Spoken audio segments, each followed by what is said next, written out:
Hello everyone, this is Mike History 2. As promised, I'm making this video on the life of Queen Elizabeth II, who, as of the time of recording, died 3 days ago. Of course, before we start the video, condolences to her and her family. Alright, let's get started. So Elizabeth was born at 240 on the 21st of April 1926, during the reign of her paternal grandfather, King George V. Her father, the Duke of York, later King George VI, was the second son of the king. Her mother, the Duchess of York, later Queen Elizabeth the Queen Mother, was the youngest daughter of Scottish aristocrat Claude Bowes-Lyon, 14th Earl of Strathmore and Kinghorn, at whose London home, 17 Bruton Street, Mayfair, she was delivered by caesarean section. Now, if you want to know more about her ancestry and family connections, don't forget to check out the entire series I made on her ancestry. Now would be more relevant than ever. Anyways, back to the video.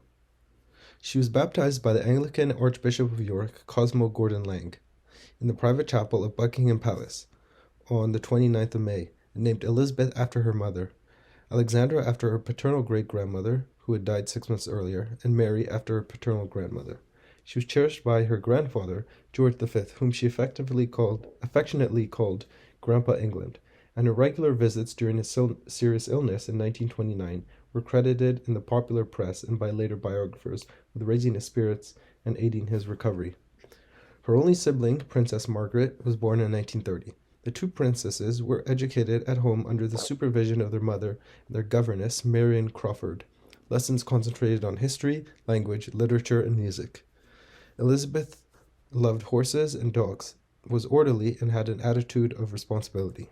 Winston Churchill described her when she was two as a character. She has an air of authority and reflectiveness astonishing in an infant.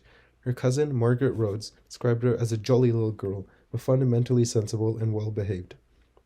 During her grandfather's reign, Elizabeth was third in line of succession to the British throne, behind her uncle Edward and her father.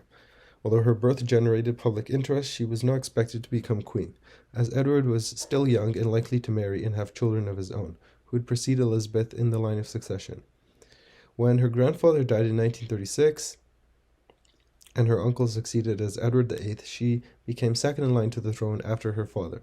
Later that year, Edward abdicated after his proposed marriage to divorced socialite Wallis Simpson provoked a constitutional crisis. Consequently, Elizabeth's father became king, taking the regnal name George VI. Since Elizabeth had no brothers, she became heir presumptive. If her parents had subsequently borne a son, he would have been heir apparent above her in the line of succession, which was determined by male preference primogeniture at the time. Elizabeth received private tuition in constitutional history from Henry Martin, Vice Provost of Eton College, and learned French from several native-speaking governesses. A Girl Guides Company, the first Buckingham Palace company, was formed specifically so she could socialize with girls her own age. In 1939, Elizabeth's parents toured Canada and the United States. As in 1927, when they had toured Australia and New Zealand, Elizabeth remained in Britain since her father thought she was too young to undertake public tours. They corresponded regularly, and she and her parents made the first royal transatlantic telephone call on the 18th of May. In September 1939, the United Kingdom entered the Second World War. Lord Hailsham suggested that Princess Elizabeth and Margaret should be evacuated to Canada to avoid the frequent aerial bombings of London by the Luftwaffe. This was rejected by their mother, who declared, "The children won't go without me. I won't leave without the king, and the king will never leave." The princesses stayed at Balmoral Castle, Scotland, until Christmas 1939, when they moved to Sandringham House, Norfolk. From February to May 1940, they lived at Royal Lodge, Windsor, until moving to Windsor Castle, where they lived for most of the next 5 years. In 1940, the 14-year-old Elizabeth made her first radio broadcast during the BBC's Children's Hour, addressing other children who had been evacuated from the city. We are trying to do all we can to help our gallant sailors, soldiers, and airmen. And we are trying, too, to bear our own share of the danger and sadness of war. We know, every one of us, that in the end all will be well. In 1943, Elizabeth undertook her first solo public appearance on a visit to the Grenadier Guards, in which she had been appointed colonel the previous year. As she approached her 18th birthday, Parliament changed the law so she could act as one of the 5 councillors of state in the event of her father's incapacity or absence abroad, such as his visit to Italy in July 1944. In February 1945, she was appointed as an honorary second subaltern in the Auxiliary Territorial Service with a service number of 230873. She trained as a driver and mechanic and was given the rank of honorary junior commander, which was the female equivalent of captain at the time, 5 months later. At the end of the war in Europe, on Victory in Europe Day, Elizabeth and Margaret mingled incognito with the celebrating crowds in the streets of London. Elizabeth later said in a rare interview, We asked my parents if we could go out and see for ourselves.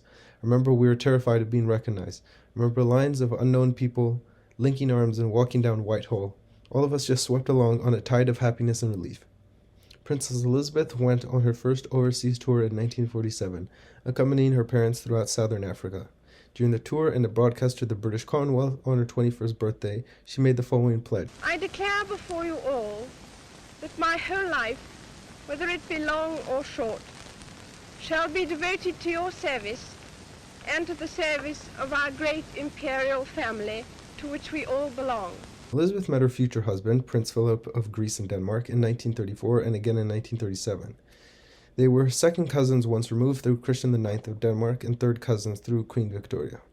After meeting for the third time at the Royal Naval College in Dartmouth in July 1939, Elizabeth, though only 13 years old, said she fell in love with Philip and they began to exchange letters.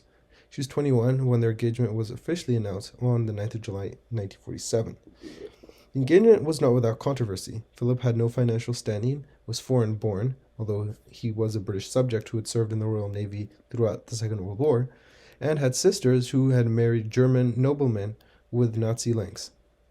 Marion Crawford wrote, Some of the king's advisors did not think him good enough for her. He was a prince without a home or kingdom. Some of the papers played long and loud tunes on the string of Philip's foreign origin. Later biographies reported that Elizabeth's mother had reservation about the marriage initially, and teased Philip as the Hun. In later life, however, the Queen Mother told biographer Tim Hold, that Philip was an English gentleman. Before the marriage, Philip renounced his Greek and Danish titles, officially converted from Greek Orthodoxy to Anglicanism, and adopted the style Lieutenant Philip Mountbatten, taking the surname of his mother's British family. Shortly before the wedding, he was created Duke of Edinburgh, and granted the style His Royal Highness. Elizabeth and Philip were married on the 20th of November 1947 at Westminster Abbey. They received 2,500 wedding gifts from around the world. Elizabeth required ration coupons to buy the material for her gown because the United Kingdom had not yet completely recovered from the devastation of the war. In post-war Britain, it was not acceptable for Philip's German relatives, including his 3 surviving sisters, to be invited to the wedding. Neither was an invitation extended to the Duke of Windsor, who was formerly King Edward VIII. Elizabeth gave birth to her first child, Prince Charles, on the 14th of November 1948. 1 month earlier, the king had issued letters patent allowing her children to use the style and title of a royal prince or princess, to which they otherwise would not have been entitled as their father was no longer royal prince. Second child, Princess Anne, was born on the 15th of August 1950. Following their wedding, the couple leased Windlesham Moor, near Windsor Castle, until July 1949, when they took up residence at Clarence House in London. At various times between 1949 and 1951, the Duke of Edinburgh was stationed in the British Crown colony of Malta as a serving Royal Navy officer. He and Elizabeth lived intermittently in Malta for several months at a time in the hamlet of Guardamanja at Villa Guardamanja, the rented home of Philip's uncle, Lord Mountbatten. Their 2 children remained in Britain. George VI's health declined during 1951, and Elizabeth frequently stood for him at public events. In early 1952, Elizabeth and Philip set out for a tour of Australia and New Zealand by way of Kenya. On the 6th of February 1952, they had just returned from their Kenyan home, Sagana Lodge, after a night spent at Treetops Hotel, when a word arrived at the death of George VI and Elizabeth's consequent accession to the throne with immediate effect. Philip broke the news to the new queen. She chose to retain Elizabeth as her regnal name. Thus she was called Elizabeth II, which offended many Scots. she was the first Elizabeth to rule in Scotland. She was proclaimed queen throughout her realms, and the royal party hastily returned to Great Britain. Elizabeth and Philip then moved into Buckingham Palace. All right, so next time we will find out how her reign actually began and see what she accomplished as queen. Now, again, I want to finish by saying that here I'm paying my respects to our former queen, and may she rest in peace. And of course, don't forget to like, subscribe, and share. And I'll see you next time to discuss her reign.